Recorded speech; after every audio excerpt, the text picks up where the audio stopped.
Hello, hello, hello, hello. Good afternoon, everybody. Thank you for making it. I am going to share my screen to begin. Can everyone see my screen all right? Yeah, thank you. Happy Wednesday, everybody, and thank you for making it to our first webinar series. You are welcome to TSU Baylor College of Medicine P20 CURED first webinar of its kind, and this first one is titled Social Determinants of Health and Cancer Disparity. Thank you to all our panelists, our participants, our facilitator, and everyone who's been able to join us in the noon hour to eat lunch with us and to learn more about determinants of health. Without much further ado, I'm going to go ahead and kick off this webinar series. So just some general announcements. Again, welcome and thank you for joining us. Please feel free to know that there is going to be a Q&A session at the end of this, at the end of the speaker session. And please go ahead and put those questions in when the time comes and you have a question to ask, and we'll try to get to it during this session. If we cannot, we'll make provisions to send you answers to those questions. So please feel free to post your questions in the Q&A box or to you, our online attendees. And then without much further ado, I am going to, I am going to be introducing our fabulous moderator, Dr. Deborah Murray. She is a leader in equity, mentoring, and research education, is a 2021 recipient of the Norton Rose Fulbright Faculty Excellence Award in Educational Leadership. She was awarded the All of Us Evidence with Genetics Research Program from the NIH All of Us Research Program. Dr. Murray is Director of Genetics, Genomics Education Programs in the Human Genomics Sequencing Center and an Associate Professor in the Molecular and Human Genetics Department and Co-Director of the Office of Community Engagement and Equity at Baylor College of Medicine. She provides faculty training opportunities and medical genetics training programs for M1, M2 students. She is a member of the Engagement, Communication, and Education team that provides community engagement research for the Intellectual and Developmental Disabilities Research Center, an education core director of the NCI P20 BCM Texas Southern University Partnership Collaborative Union for Cancer Research, Education, and Disparities, also titled CURED. Without much further ado, Dr. Deborah Murray, and I'm going to help you advance your slides, Dr. Murray. Thank you so much, Dr. Ogbo, for that introduction. Welcome, everyone. Good morning, good afternoon. We thank you for joining us at our first community engagement webinar series addressing cancer health disparities. We are able to bring you this series through funding from the NIH National Cancer Center. Next slide, please. This was the first grant that was funded in the United States in this cycle. Next slide. We will show you the team from Baylor College of Medicine and Texas Southern. There we go. So we have the faculty from Texas Southern on the left with Dr. Adjoli, and on the right, Dr. Rouse and her team from Baylor College of Medicine. They hold the distinction of being the only grant funded in this cycle. And the plan is to impact the community through this award by developing a collaborative alliance between Baylor College of Medicine and Texas Southern for cancer research, education, and community outreach. Also training and promoting a diverse biomedical research workforce and supporting a pipeline of collaborative, innovative cancer research pilot projects. Thank you. Please, next slide. We want to make sure that you give us feedback so that we can improve this series. You can scan the QR codes here, also in the chat periodically through the hour. You'll also get a chance to follow the survey and answer that for us. Thank you. Please, next slide. All right, so we will hear today from Dr. Hunter, and then we'll have a panel discussion, and we ask that you hold your questions until the end so that we can add those questions in and have a rich discussion of the topic. So Dr. Rodney Hunter is a board-certified oncology pharmacist who is a distinguished clinical associate professor at Texas Southern University's College of Pharmacy and Health Sciences. He also holds positions as clinical assistant professor at the University of Texas Health Science Center at Houston McGovern Medical School and clinical pharmacy specialist at UT Health Memorial Hermann Cancer Center. Dr. Hunter earned his Doctor of Pharmacy degree from Texas Southern University and completed a fellowship in oncology at the University of Texas MD Anderson Cancer Center. Dr. Hunter serves as the program director of the T.L. Burks Breast Cancer Outreach Center and is an advisory board member for the Texas Southern University Breast Cancer Screening and Prevention Center, funded by the Cancer Prevention and Research Institute of Texas. Additionally, he is the principal investigator of the Artificial Intelligence Machine Learning Consortium to Advance Health Equity and Research Diversity in Cancer at Texas Southern University, in collaboration with the University of Texas Medical Branch. So we will now hear Dr. Hunter give us a talk, and after that, we'll have the panel discussion. Thank you. Thank you very much, Dr. Murray. I appreciate that introduction, and I'm very excited to be here today. Let me share my slides here. Okay, let's go ahead and roll. So as we dive into this social determinants of health and how it affects cancer health disparities, of course, we'll have a panel discussion later on, and we'll talk about some of my research that really focuses on this, as well as some of my collaborators and fellow panelists. But definitely wanted to establish what exactly are social determinants of health. I think we throw the words around a lot, and especially in the community, I think there's not a great understanding of how we actually got to this point where we start to study these social determinants of health. What are like the governing bodies? What are the places where we get a lot of the information to put our foundations down for trying to study this and really answer a lot of the questions that we have? So when we look at social determinants of health, we can break them into 5 major categories, and this is done by the Healthy People 2030 Consortium, which is also a government institution, an institution-funded program that looks at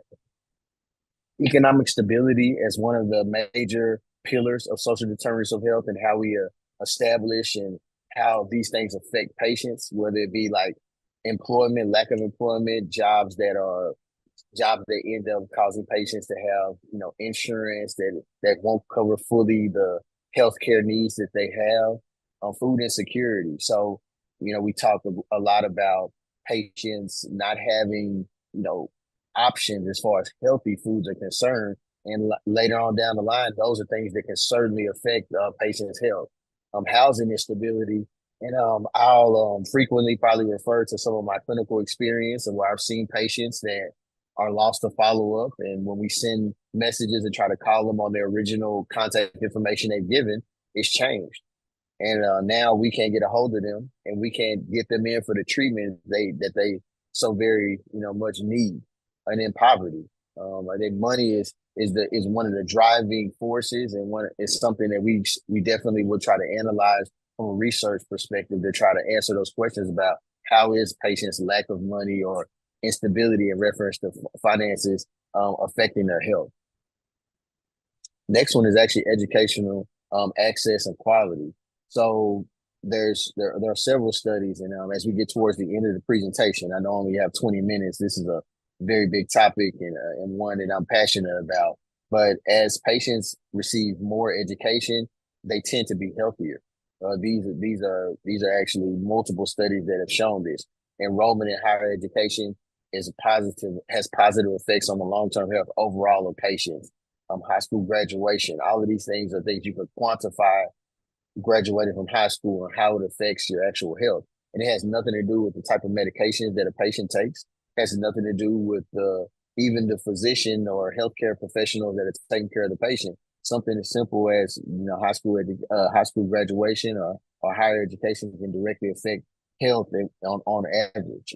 It's just more about the language and the literacy of what's done when you do get to the office and you are being educated about your healthcare needs. So these are things that we want to study, that we want to provide additional support when needed to maybe move that line and make it closer to equal for all parties, regardless of race or ethnic background or even educational level obtained. Now going back into healthcare access and quality, this is another big perspective when you look at patients that are living in maybe rural areas where they don't have access to large healthcare systems. We get this a lot where we have patients that are traveling hundreds of miles to be seen in the Texas Medical Center because they're looking for a higher level of care, and they are mindful and they can identify with the fact that the level of care, maybe the area that has very small healthcare services or not well established, is something that can affect their health. So there are patients that will travel far distances to receive treatment, understanding that even if they are being treated in their respective areas, there may be access to more resources if you go to a larger healthcare system. Access to primary care. Your primary care physicians are a lot of times the first to catch things like cancer, for instance. They're going to be maybe that first person to come in contact with that patient that has an abnormal either screening mammogram, if we're talking about breast cancer, or has an elevated PSA. These are things that you could possibly pick up early on in the primary care. But if a patient does not have access to primary care in a way that they'll be able to get those regularly scheduled screenings of known cancers that we can pick up early and treat very well, then it'll affect their health ultimately. The health literacy is also something that's really what the foundation of this grant that we've obtained at Texas Southern University with Baylor College of Medicine. And why we're having programs like this is to improve health literacy so patients themselves can understand better what we're trying to do as healthcare professionals and how we're trying to help them and what they need to know to be an advocate for themselves to receive the best level of care.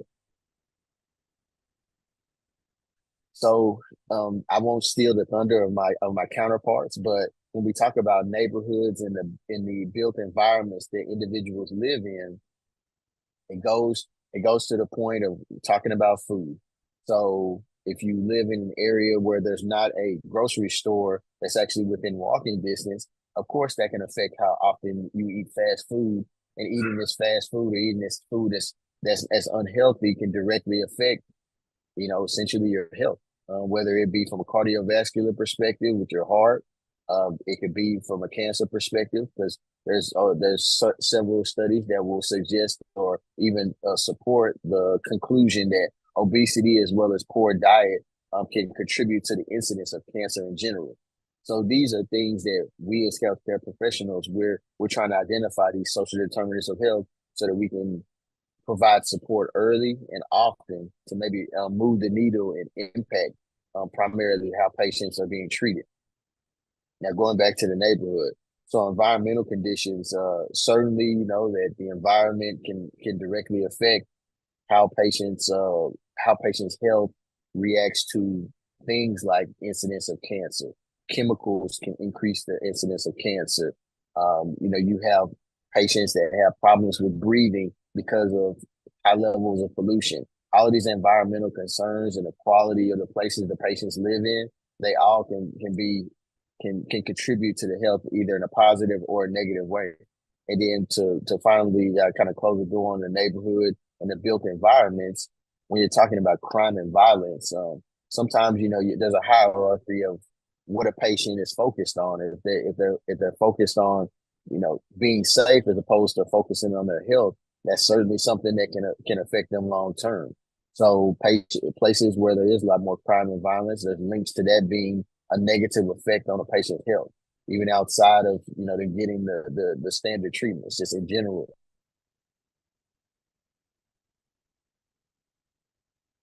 So this is one, and this moves into I have some data towards the end of the talk about this. But when you look at the social and community context of social determinants of health, there are several places where patients can maybe receive discrimination directly related to them receiving their health care. So maybe they're not treated the same. It's exactly the same way as the counterpart as their minority or white counterparts because of maybe false sense of assumptions on what the patient wants for their health or what they think patients can do. I've certainly come in contact with this in real time to where there's interjections that need to be made about an assumption that a patient maybe would not go through a treatment because they had to come multiple days a week and they were not going to come. And that's something that the patient needs to be the one to make that type of decision. That can't be something that we as healthcare professionals make. We don't want to assume that because a patient looks a certain way or has a certain color that they are not going to be able to tolerate a treatment or not going to be able to adhere to the schedule of a said treatment that's planned for them. So these are the type of things you see when you talk about discrimination and social determinants of health. What we can do as health professionals to negate this and be mindful of it and identify it early and often. Incarceration. I have some studies that I'll present that actually talk about how poor a patient's health is if they are incarcerated. I mean, the numbers are going to be alarming when we really get to that portion when I'm talking to you about how poor patients do if they have cancer and they are incarcerated. And social cohesion is another thing that's there about, patients having disproportionate health outcomes directly related to a social group specifically. So this brings us to the last kind of topic or concept when we're talking about the social and community context of social determinants of health. A lot of these things can possibly be addressed with voting, the voting at the polls. When you're looking at choosing your government officials and you're looking at why you want to vote left versus right and all of these types of things, something that could come into context or something that could come into play is looking at healthcare and what is the stance on healthcare? What is the position of the candidate on healthcare, especially when it relates to individuals that are disproportionately affected by certain types of healthcare concerns and healthcare problems. So this is a big part where I think maybe as a patient, you don't think about it as often, but certainly voting directly affects the lives of individuals all over the country, and not something that you see talked about as much, but certainly you watch debates and you watch different political outlets, you'll see that sometimes it's a hot topic on specific topics, but there's a host of different topics that never get touched. And this is our opportunity to bring those to the forefront for you as a patient. So you understand that you want to know the position of candidates on things like social determinants of health and the community outreach perspective to make sure that everybody is receiving the same level of care. And as we move into, we talked about the civic duty of individuals as far as voting is concerned. And let's talk about the continuum of care and disparities. There are so many places that we can touch here as far as like what exactly we want to do as healthcare professionals to move the needle and to even out the playing field. That you see drug development, which of course is the beginning. So when you think drug development, think clinical trials. Think what happens to patients who are in clinical trials and how do they benefit versus patients who are not in clinical trials and how do they benefit.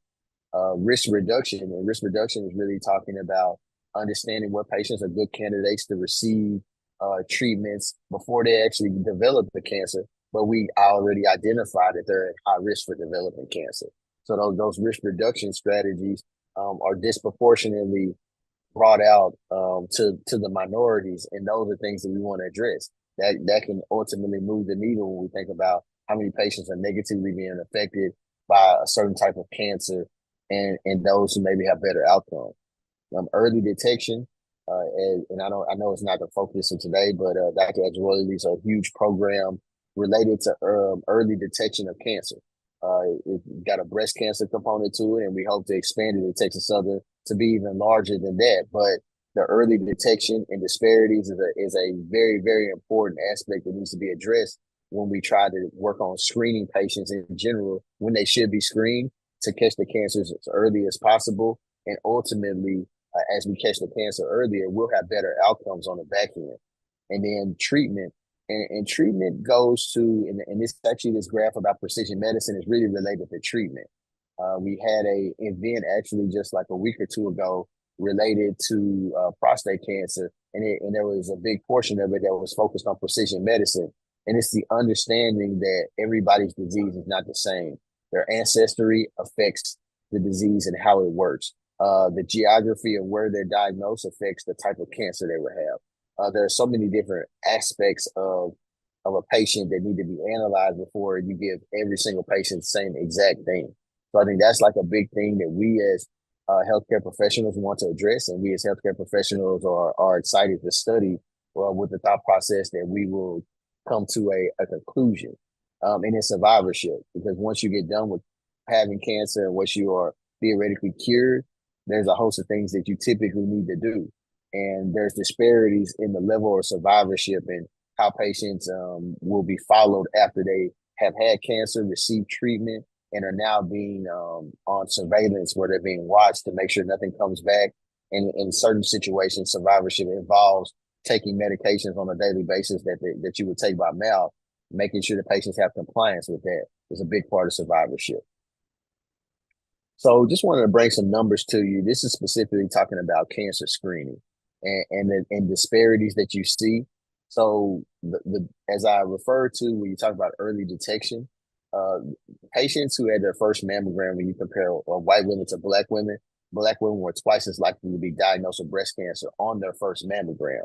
Why is that important? Because if you have a lower percentage of patients who are African American who are receiving a mammogram at the time that they're supposed to receive it, you can see how you can move quickly down to the bottom point where I'm talking about the comparison of disparities in the cancer deaths in white patients versus black patients between 1990 and 2020. There's a 33% in 1990 versus 11.3% in 2020. These are important numbers. It shows you that the needle is being moved, but the needle is moved by addressing early detection, addressing survivorship, addressing the treatment of patients and what they're being treated with, respective to the background from an ethnicity standpoint, a minority perspective, all of those things. So when you look at Black and Hispanic patients who have triple negative breast cancer, you'll see that it's an 18% and 13% less likely, respectively, incidence of them receiving the guideline adherent treatment compared to white patients. What does that mean? That means that the best treatments that are out there for patients that we would expect you to get, patients don't always receive those treatments. And there's a host of different reasons why, but those are the questions we want to answer. Those are the studies that we want to do for patients. So the desegregation of cancer data, and I think this is a very important aspect, because you try to throw all patients into a barrel because they have similar skin colors. It is not the correct way to go about things, because their genome is totally different if they're from a totally different area of the world. You'll see these are just a few studies that show this, but it's the idea that if a patient is of Hispanic descent, that you would throw them all into one box, or if a patient is a non-Hispanic Black person, that you would throw them into one box. And you see from this study looking at non-Hispanic Black women who were born in Africa versus those who were born in the U.S. versus those who were born in Jamaica, and you see differences throughout. So you see that when you compare the patients that were born in Africa, the incidence of all cancers combined double in those born in the U.S. And then you see the patients that were born in Jamaica, they actually had a 21% lower incidence of the cancer compared to the African patients. So you're just looking at patients that look very similar if we pick them up in a lineup, but the genome is different. The demographic, the geography of where they were born is different. And that's where you can pinpoint some of those differences in outcomes and incidence of cancer in general. Looking at the second bullet, you're seeing Hispanic patients from South America and Central America compared to the patients who are Mexican, of Mexican origin. And then you see this 10% less likely incidence, but then you go to the Dominican patients and you see that there's an 18% more likely to develop aggressive forms of endometrial cancer. So you have this host of different patients where you would look at them and there's similarities in reference to how they look, but you see that there are differences as far as like them developing certain types of cancers. The medically unserved population, as we kind of round out to the end and we move to our panel discussion, it's looking at patients depending on their age. Adolescents and young adults, characterized as AYA. These patients have 31% lower 5-year overall survival rate within ALL, which is a form of leukemia, compared to the younger patients at age 0 to 14. So truly, outside of any ethnic or minority population, we're just purely talking about the patient's age and how it affects outcomes of different disease states. Looking at older patients who are above the age of 65 or 65 or older, living in rural areas, have a 78% more likely risk of dying within 1 year of a cancer diagnosis compared to those who live in urban areas. Finally, as I round off and we talk about those patients who are incarcerated, patients who are never incarcerated, and when you compare those to patients who are incarcerated, the cancer-related death at 5 years is 39% higher in those patients who are incarcerated. And even more alarming is those patients who have recently been released, they're 82% higher of a cancer-related death at 5 years compared to the patients who have never been incarcerated. So these are numbers that are staggering, and this is why we're doing a lot of the research that we're doing with the CURED study and across the medical center, across the continuum. And then finally, when we're looking at approaches to reduce cancer disparities, building community trust and partnerships is programs like this, where we're looking at the community and trying to educate the community, developing, tailor-made interventions for the population that we want to serve, implementing patient navigation to get patients to screening, improving the access to insurance coverage, as I talked to you about. Employment and financial limitations can directly affect patients' health, and then enhancing communication in general with the patient and the healthcare team. And with that, I'll give my acknowledgments to our P20 grant that I'm so proud to be a part of. Dr. Veronica Agiroli, my student, my colleague, my mentor at times, and also Dr. Rain Rouse. And with that, I'll hand it back over to the audio team. Thank you so much for your attention.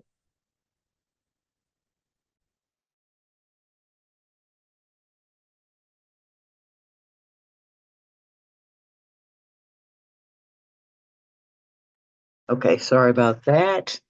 Thank you so much, Dr. Hunter. You laid it out really nicely and gave us the data so that we know what the actual real issues are and see the differences. So I want to introduce you to our panelists. First, Dr. Laura Solitaire is an esteemed academic and practitioner in urban planning and environmental policy. She is an associate professor of urban planning and environmental policy and the associate director of the Center of Excellence for Housing and Community Development Policy Research at Texas Southern University. Dr. Solitaire earned her PhD in urban planning and policy development from Rutgers University. Her research interests include land use policy, environmental planning, and public health. Dr. Solitaire has successfully led numerous grant-funded projects, securing over $10 million from federal agencies. Her work delves into the social determinants of health, exploring how urban planning and policy can influence health outcomes in underserved communities. She examines the impacts of environmental factors like access to green spaces, transportation equity, and housing stability on public health. Her research underscores the vital role of planning and promoting health equity, particularly those through health impact assessments and community-based research. Next slide, please. I want to introduce Dr. Abiduin Olayuami. Hopefully I'm saying that somewhere close to right. So he's a tenured associate professor of medicine in the section of epidemiology and population sciences at Baylor College of Medicine. He is a highly sought out, actively participant in research and program leadership teams at local, national, and international levels. As an environmental health epidemiologist, he brings extensive expertise in population health, environmental health, and data science. His research focuses on measuring neighborhood-level health determinants and exploring how these factors are linked to diseases and their risk factors. Dr. Olayemi employs spatial epidemiology and geographic information systems to emphasize the significance of neighborhood level stressors on health and well-being. So thank you both for joining us today. And we want to have you come into this discussion. And we ask that the audience will post their questions in the Q&A box for the online attendees, and we'll answer those as we go along. I'll start them off with a few, and we could stop sharing the slides. So first question to Dr. Solitaire: does non-medical drivers of health or social determinants of health impact bladder cancer incidence and outcomes? Hi, good afternoon. Thank you for having me, and thank you everyone for being here. So I want to just share a little bit of my perspective as I answer these questions as somebody who is an urban planner, and going to Dr. Hunter's overview of the social determinants of health. As a planner, I focus a lot on those built environment determinants. However, we have to know that there is, that the social determinants overlap with the built determinants. So what determines, for instance, where somebody lives? Of course, we know that that's going to be income. What determines income?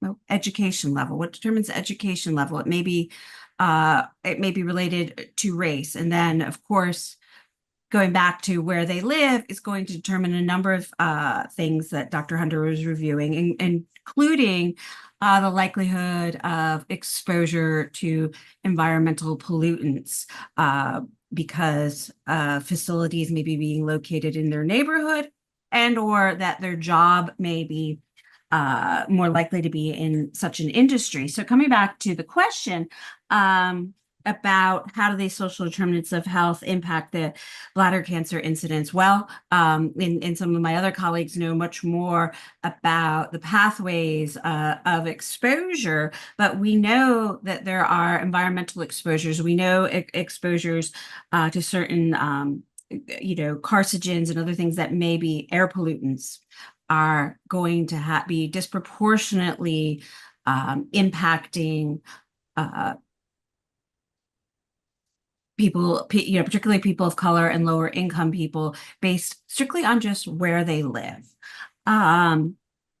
We know that the access to healthcare that, again, Dr. Hunter went over is going to be different in your neighborhood of, for instance, what does it take to get to a doctor? And I'm talking physically, like how do we drive or take a bus, and how many buses to the doctor?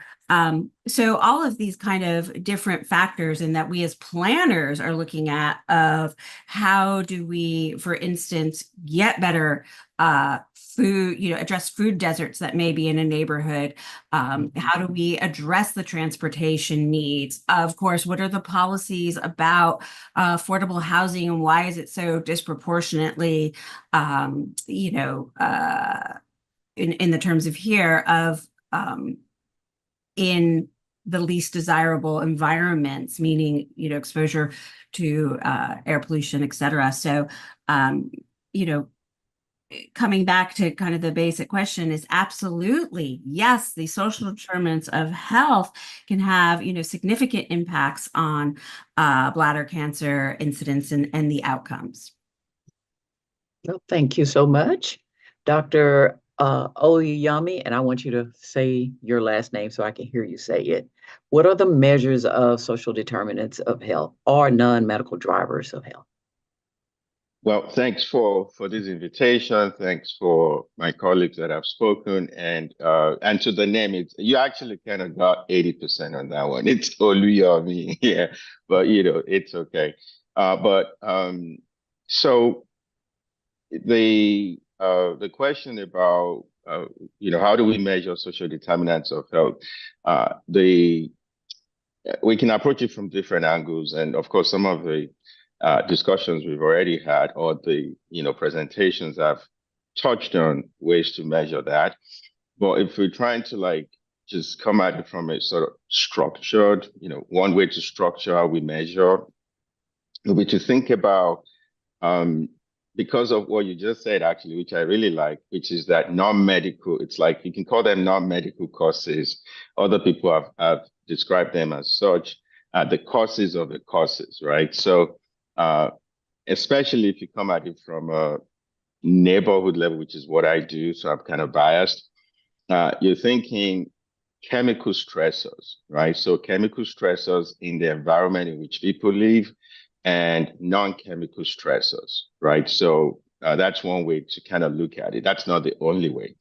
And to measure that, you first of all have to be able to characterize what we mean by neighborhood. Now, some may argue, and I think it's right, to think of social determinants of health also at the individual level, right? So you can think someone's personal income, their educational level, and so on and so forth. You can also look at even exposure to chemicals at the individual level. So if someone, within their living environment, being exposed to carbon monoxide, let's say.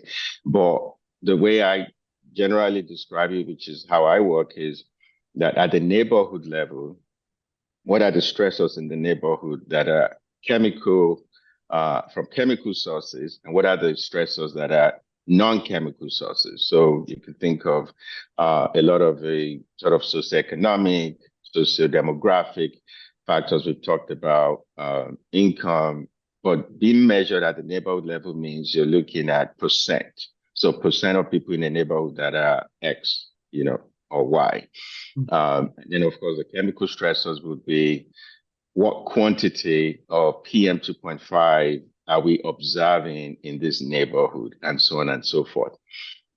So I'll stop at that. I'm sure that as we move along, there may be opportunities to come back to sort of these types of conversations. I want to throw something out, and this is a Houston story, and I can't remember if it's 4th Ward or 5th Ward, but there is a community there that's been affected by, and I think it's basically around the railroad, maybe the creosote and those type things. And could you speak to that? And especially, and this is all three panelists, what are the social determinants of health, in describing that area, and then what's the challenge there?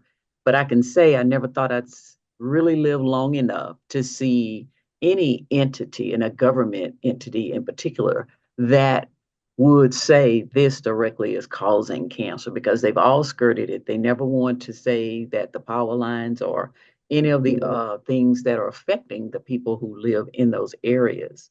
And just because of cause and effect, right? If they caused it, then the effect is these people going to want some compensation for that, right? But anyway, let me hush and let you address that.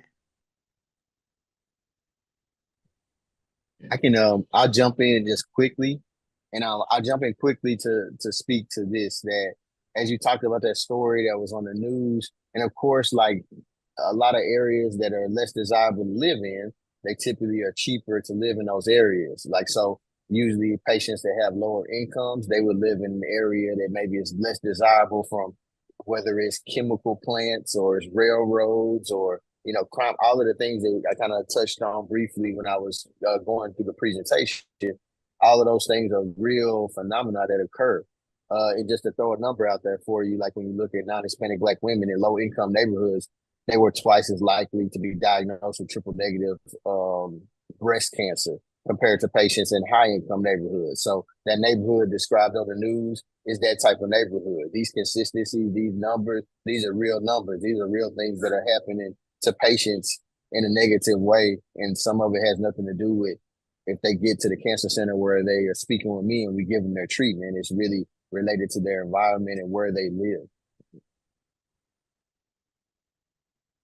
So speaking to Dr. Murray, when she's talking about Kashmir Gardens in the 5th Ward, of where, as we know in Houston, where our freight trains are, and this is not just Houston, by the way, but we've always maybe you've heard some variation on the expression about people talking about who lives on the other side of the tracks.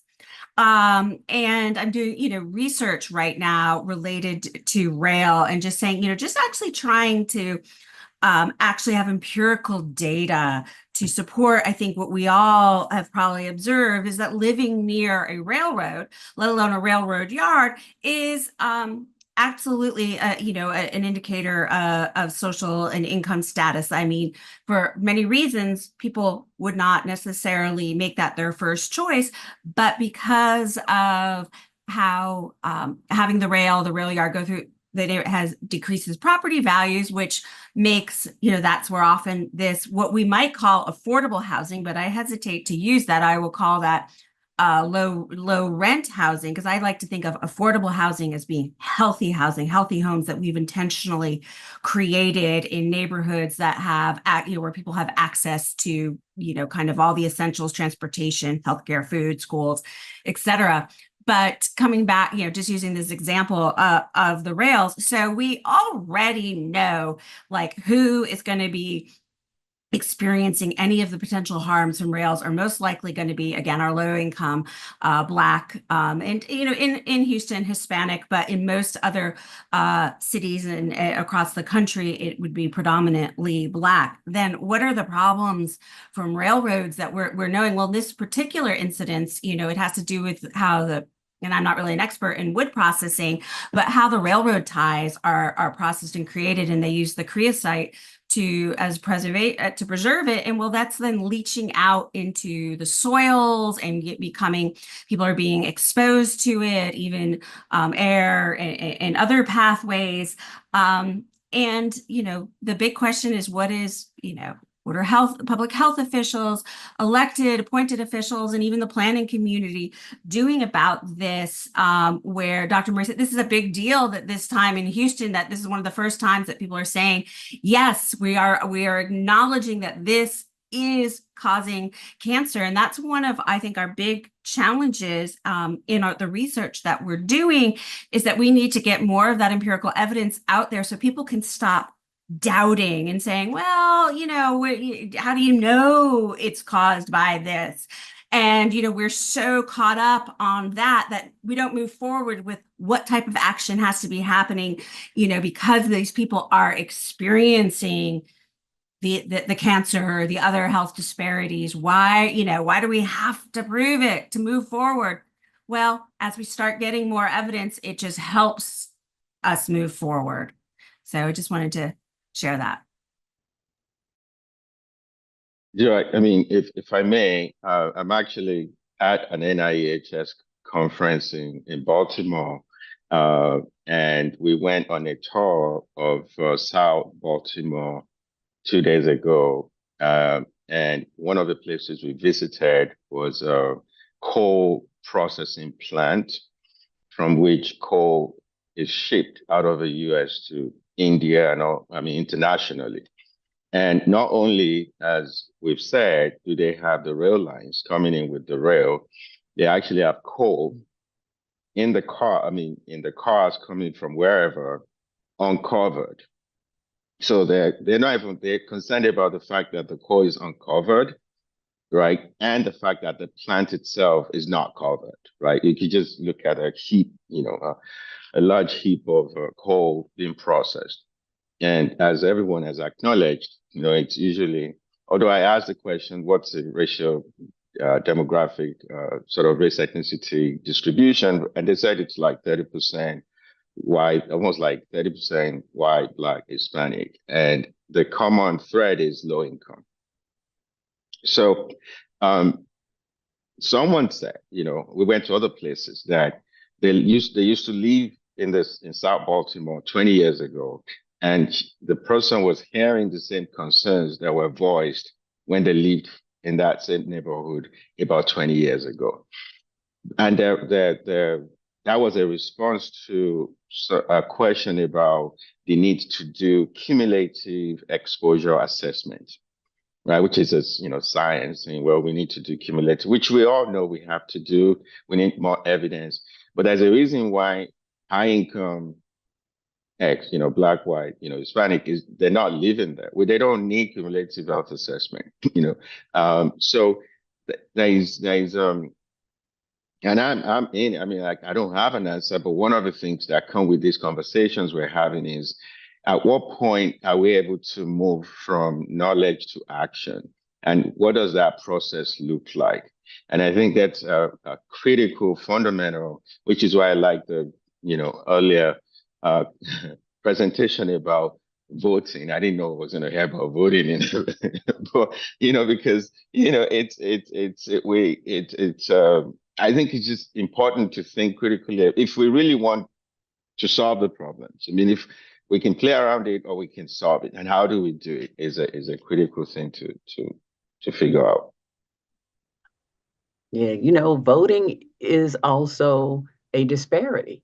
It's amazing, but it too is a disparity, and most of the people who opt out not to do it don't get the connection that this is how you get certain things done in your, where you live. It's all about where you live. So it's something that we probably need to add into this series, just do one on voting, really.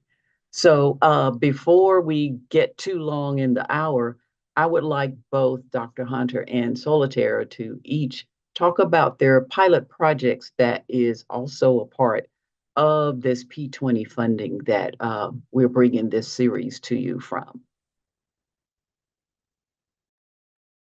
I'll let you go first, Dr. Solitaire. Okay, thank you. So we do what we call Project 2, or the Bladder Cancer Project, in which our TSU side, which this has our urban planning team, myself and Jeffrey Lowe, involved with the rest of our TSU team and our Baylor College team, in which we are trying to get this evidence that I was referencing before that will, kind of supports what we know in the literature, the research of showing that, addressing the social determinants of health of bladder cancer and understanding the disparate impact that the disease has in, particularly in Black men. So while our Baylor counterparts are dealing with looking at tissue samples, and I barely can speak to that. I'll let somebody else speak to understanding how you at a cellular level are looking at what's happened with the disease. We're then following these same people as patients with a survey, asking them, it's called a life history survey, which primarily focuses on their residential history, where they live throughout their entire life. And with that information, what we are doing spatial analysis, using tools called geographic information systems, where we are taking the information that they give us, we're translating their addresses to points on a map in what we call census tracts. It's one of the many ways we measure neighborhoods, and have data from the U.S. Census Bureau on all the socioeconomic factors you could imagine, particularly race and income of the neighborhood.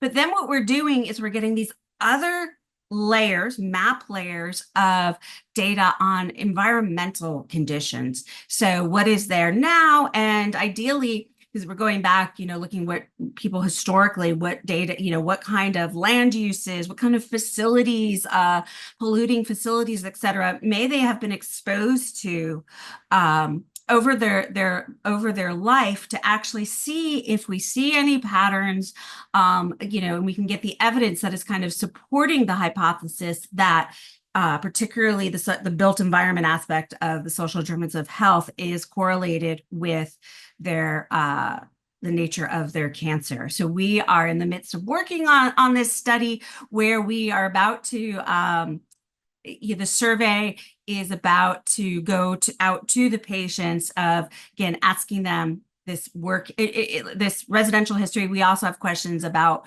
their work history, et cetera. Again, trying to see if we can come up with a methodology that clearly gives us evidence that we can use to further the work on social determinants of health as an avenue for health equity.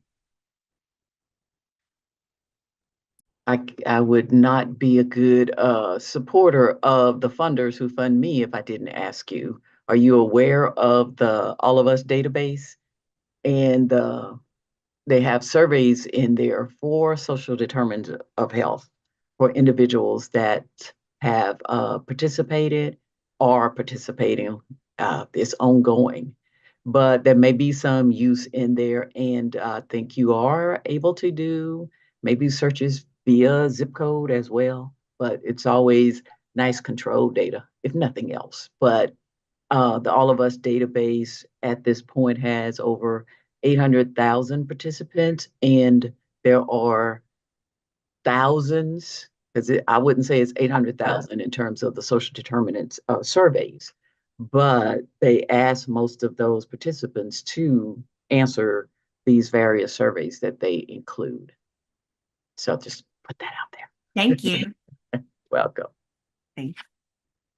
So I'll briefly, as I know the time is getting short, I'll briefly describe my project. It is a collaboration with Baylor College of Medicine as well. My co-lead on the project is Benny Caparatu, who works in the cell culture labs and cell biology, and also assesses like the efficacy of medications in the lab with in patients with certain types of mutations and problems. So on our project, it's multifaceted. The description is it's a biosocial project. So it has an aspect of social determinants of health that we would analyze. We also have a medication compliance component, as I am first before anything a pharmacist. And then finally, we have Dr. Caparatu and myself have been working prior to this grant together to analyze the resistance pathways of very prominent medications called CDK4/6 inhibitors in breast cancer. So we've identified several paths that are directly related to minority patients that may cause patients to not respond as well to the treatment. So that our project will analyze social determinants of health, looking at the Phoenix X or the Phoenix Toolkit. We'll have the All of Us databases actually involved in our translational research portion, where we are. We started actually with the All of Us database to identify some of these genetic abnormalities in patients who were on the CDK4/6 inhibitors who did not do well. And then I'll also be analyzing their compliance history with the medications, because you take these medications for a minimum 2 years, and some patients take them even longer than that, depending on the type of breast cancer that they have. It's metastatic versus if it's being treated adjuvantly after they've had surgery. So we're excited about the project. We already have several patients that have filled out the survey in the cancer center that I practice in. And the biological translational portion of it is underway as well. All right. Both exciting projects. I want Dr. Ola Yumi to just give us a few minutes. Just tell us about some of the work that you're doing. So as far as cancer goes, perhaps the one I would highlight right away is an attempt at trying to provide a platform within I'm a member of the Baylor Cancer Center, and I work with Dr. Rouse, and we've thought about a way to show both public facing and internal, just for the Cancer Center members, the burden of cancer in our catchment area. So that folks out there can actually go to a one-stop, infrastructure where you can go, you can pick the cancer type, you can see what's happening where in the catchment area, and most useful for the Cancer Center members that want to plan clinical trials or say plan outreach events, right? So that same platform will allow them to say, okay, well, we see that breast cancer screening is lowest in this part of the catchment area. So let's target that area. So it's not research, but it's totally useful, and it helps others with their research as well. So that's just one example of the work we're doing. Cool. Thanks. All right. Well, thank you. It was great to hear some of the work that you all are doing. I'm going to just ask everyone to give us a minute, maybe a minute. Yeah, because I checked. I don't see any questions in the Q&A or the chat. So, but wrap it up. What is it that you want community people to know about social determinants of health as it relates to how it's going to impact any particular cancer diagnosis?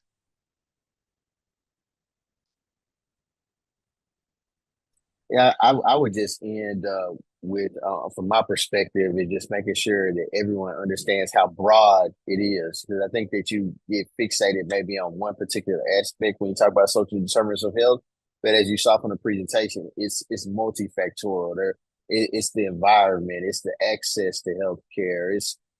There's so many things that go into it.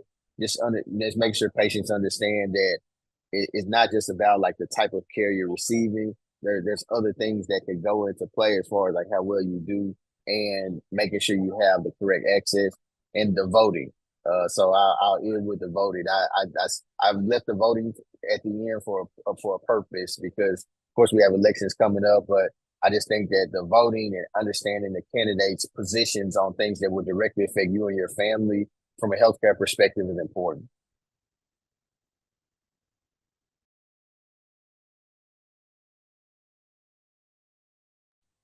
Well, I would just say someone gave a definition of, following up on what we said earlier, it's uh, non-medical factors that affect health. But then they said that can be influenced by social policies. So there is a solution to the problem. It's not lack of solution. I mean, there may be many solutions, but that can be affected or influenced by social policies that can impact health in powerful ways. So that latter half of that sort of thread of thinking, I think, would be important to convey to the community that it's not a lost cause. There's actually a way to get out of this, but it's going to take getting to that place. How do we do social policy change? And I mean, that connects to a lot of things, including governmental structures and all. So that's just one thought.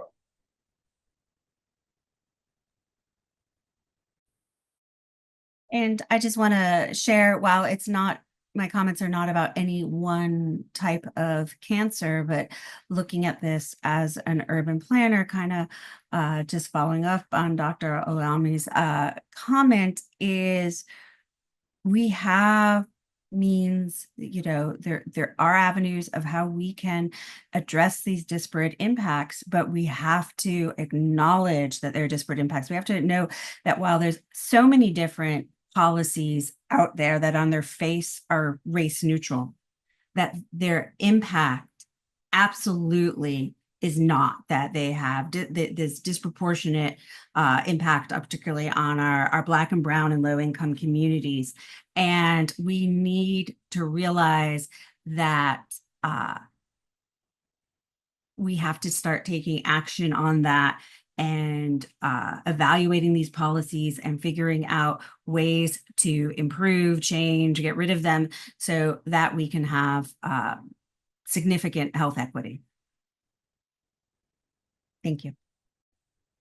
Thank you. Thank each person who's provided their expertise today to help the community understand what we are talking about when we say social determinants of health. Because I always find that it's the examples, because most of the time, I think you're living it, but you're not thinking about how they may determine a good or a bad health outcome for you.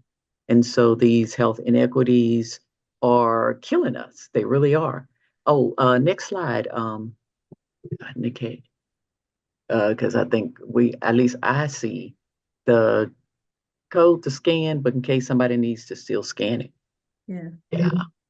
All right. And then I think we are able to do more than we know we can, but we just need to have each neighborhood, each community working together. They can solve problems. So I think that's something else I think the maybe Fifth Ward lesson is showing us too. So, real briefly, if you would advance to show the upcoming series that is offered by, and I forget the name of y'all's group, but anyway. This is by So our I'll let you do them. Yes, thank you so much, Dr. Murray, for your great facilitation of today's event. Thank you, everyone, for hanging in there and staying with us and listening to such important matters. Dr. Rodney Hunter, thank you so much for the great presentation. Dr. Solitaire and Dr. Oluyomi, we appreciate you also for your attendance. Thank you all. Just a few recap items. Please join us at on TSU grounds on Friday, October 18th for our third annual We Roar Against Breast Cancer We Roar Against Breast Cancer. It's lunch will be provided, and many clinical services as well will be provided. Now, to respect you all's time, I want to just update us about upcoming webinar seminars. Also on a Wednesday, taking place October 23rd of next month, is going to also run for 1 hour between 12 noon and 1 p.m. And this will be on the topic of community engagement and cancer. And sorry, it should not be community engagement, is it? Community engagement and cancer health disparity.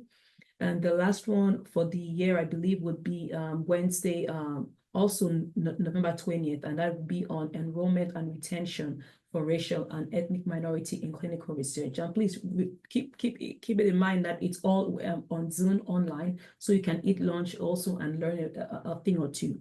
Thank you all for joining us. We really appreciate it. Also, next year, mark your calendars. Our maternal and child health education and outreach session taking place over a span of 4 hours on TSU ground, and our highly anticipated clinical research and engagement conference taking place all the way in April. But please go ahead and bookmark your calendars for this great and impactful events.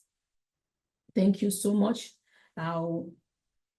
Thank you. This is a wrap. Thank you, everybody. Thank you, Dr. Murray, Dr. Hunter, Dr. Oluyomi, Dr. Solitaire. Really appreciate you all. And thank you to our AV and tech team, Constellation X, for great help with this. Thank you. Bye. Thank you. Bye. Bye-bye.